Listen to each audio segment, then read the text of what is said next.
Saludos amigos de Academia al Día, es un placer como siempre compartir con todos ustedes. Hoy tenemos un programa sumamente interesante como todo lo que ya les tenemos acostumbrado, pero es que hoy es una fecha muy importante para la Universidad de los Andes, 29 de marzo, pues nace la casa que dio origen a lo que es nuestra Universidad de los Andes.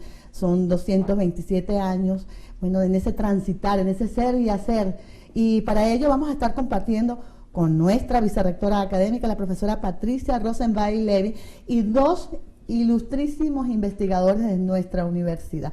Pero quiero que sea ella, precisamente, quien, además de saludarles a todos ustedes, les dé la bienvenida a nuestros invitados. Bueno, ante todo, un gran saludo a estos dos invitados que son íconos en nuestra Universidad de los Andes, como es la doctora Eda Zamudio y el doctor Jesús Rondón Nucete, quienes gentilmente han aceptado esta invitación para un programa especial como el día de hoy, donde vamos a hablar de la casa de todos, que es nuestra Universidad de los Andes.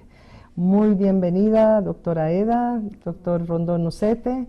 Yo quisiera, por favor, que ustedes se dirijan a la audiencia expresándoles sus ideas, su pensamiento de los orígenes de la universidad, desde el momento que ella empieza a ser el eje motor de nuestra ciudad y de la región. Pero ¿qué tal, profesora, si antes conocemos un poco de quiénes son nuestros invitados de hoy?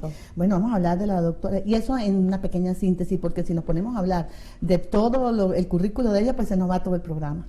Y vamos a tratar de aprovecharlo, de compartir esos hechos importantes de nuestra universidad. Bien, la doctora Eda Zamudio, profesora titular de nuestra universidad, de la Facultad de Humanidades y Educación, investigadora emérita del Sistema de Promoción al Investigador del Ministerio de Ciencia y Tecnología, coordinadora nacional de la Asociación de Historiadores Latinoamericanos y Europeos en Venezuela, Colombia y Ecuador, entre otras, y pare de contar. Y el doctor Jesús Rondón Nucete, también profesor titular de la Universidad de los Andes, investigador, es también constitucionalista, investigador y escritor, bueno, incontables las obras del doctor Jesús Rondón Nucete. Entonces con ellos, pues, imagínense el programa que tenemos para ustedes hoy. Vamos a estar conociendo todos esos detalles, esos aspectos que han marcado lo que es la historia de nuestra Universidad de los Andes. Adelante, doctora. Las damas primero, ¿verdad? Sí, ¿no?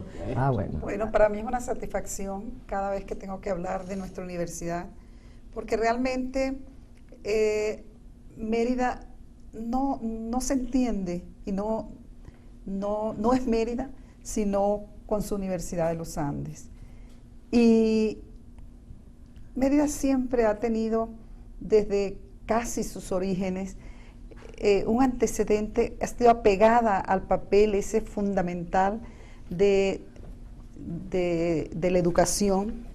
En ella se funda el primer colegio de los jesuitas, que era donde se formaban las élites en la sociedad colonial, y fueron 135 años de existencia, lo que va a dar en cierta forma condiciones muy propicias para cuando Fray Juan Ramos de Lora llegue, consigue una ciudad con jóvenes inquietos, inteligentes, una ciudad culta, una ciudad con bibliotecas, no solo las bibliotecas del colegio y de los conventos, sino también importantes bibliotecas privadas. Y entonces realmente, ¿qué mejor sitio para levantar una institución que ha tenido una proyección a lo largo de la historia del país, una proyección, y ha jugado un papel fundamental en el desarrollo cultural, científico, social del país?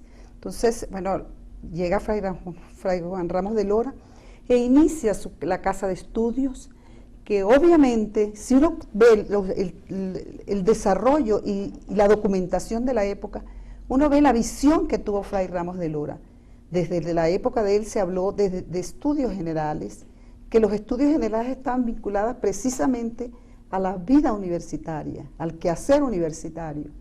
Yo siempre señalo que en 1795 llegó un religioso que jugó un papel muy importante en la vida del seminario, que reestructuró el seminario, que creó la cátedra de Derecho Civil, que tuvo visiones tan importantes como que la universidad, que el seminario tuviera profesores bien pagados para que fueran realmente trabajaran con ahínco, con estímulo, y se elevara ese seminario. Y eso fue un salamantino, o sea que después viene Hernández Milanés, Santiago Hernández Milanés, que también tiene sus antecedentes en Salamanca.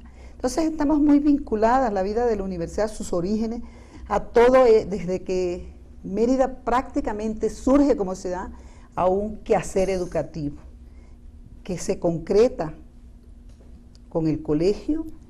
Cuando los jesuitas son expulsados en 1767, queda ese gran vacío en la ciudad, y afortunadamente se crea el obispado, se crea el obispado, y también se crea su seminario, su casa de estudios de Fray Ramos de Lora, que va a ser los orígenes más distantes que tiene nuestra Universidad de los Andes.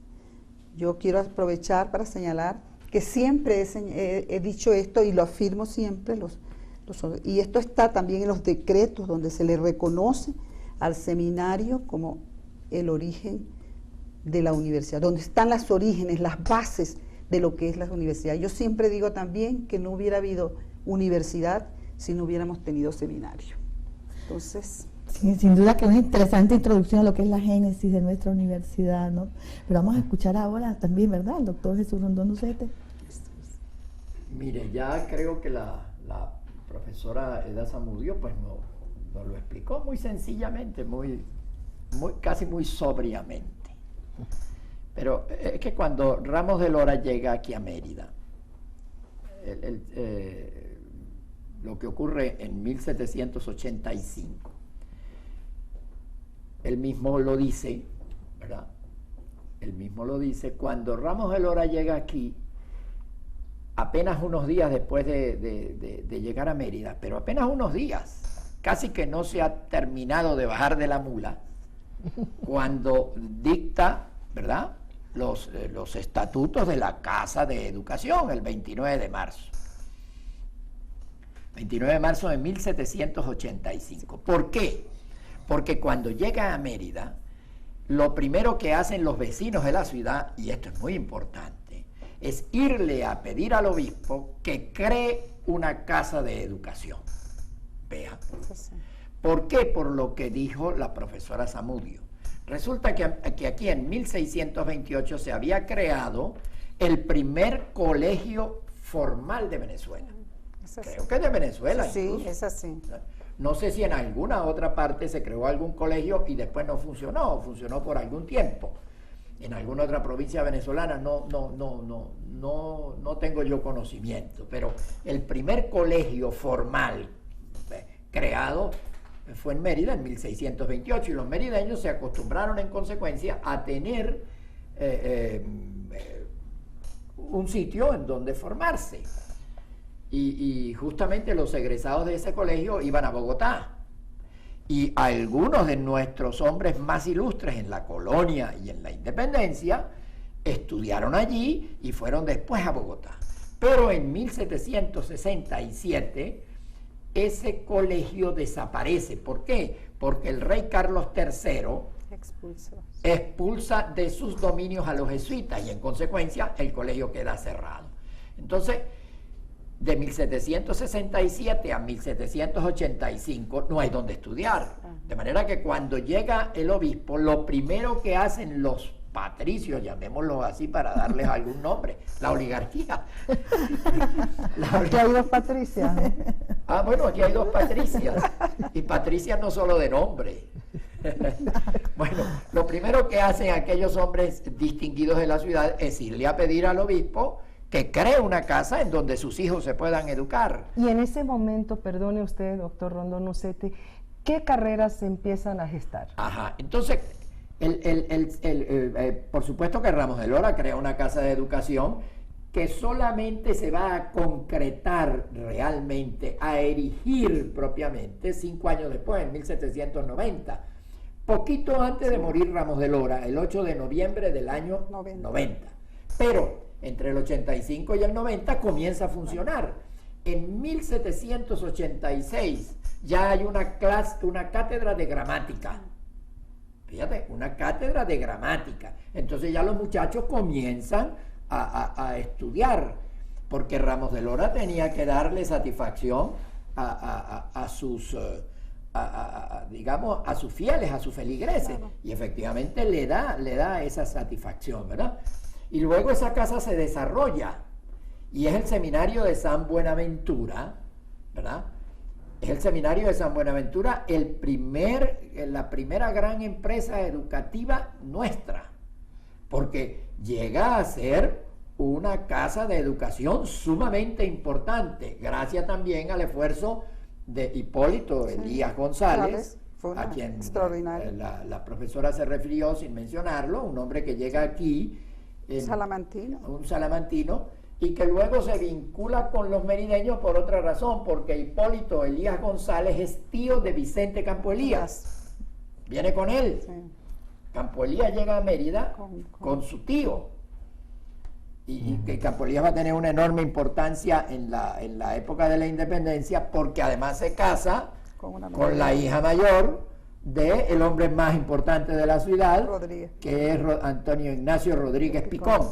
Bueno, entonces Hipólito Elías, todo estaba programado. Hipólito Elías González y luego Hernández Milanés, de cuya muerte se acaban de cumplir 200 años, hacen que esa casa adquiera una importancia tal que en 1806, y eso es una fecha igualmente trascendente, el rey, ¿verdad?, ante la solicitud del obispo de que se le dé, y del ayuntamiento de que se le dé el título de la universidad a la casa, no los complace en eso, pero hace una cosa muy importante. ¿Qué le parece, doctor, si le cuenta luego de que hagamos un breve? ¿Cómo no? Pero hay que decirlo, le da de todas maneras le da la facultad de otorgar grados mayores y menores. Bueno, con esto nos vamos a una pausa, se los prometimos, disfruten la una y más de Academia al Día.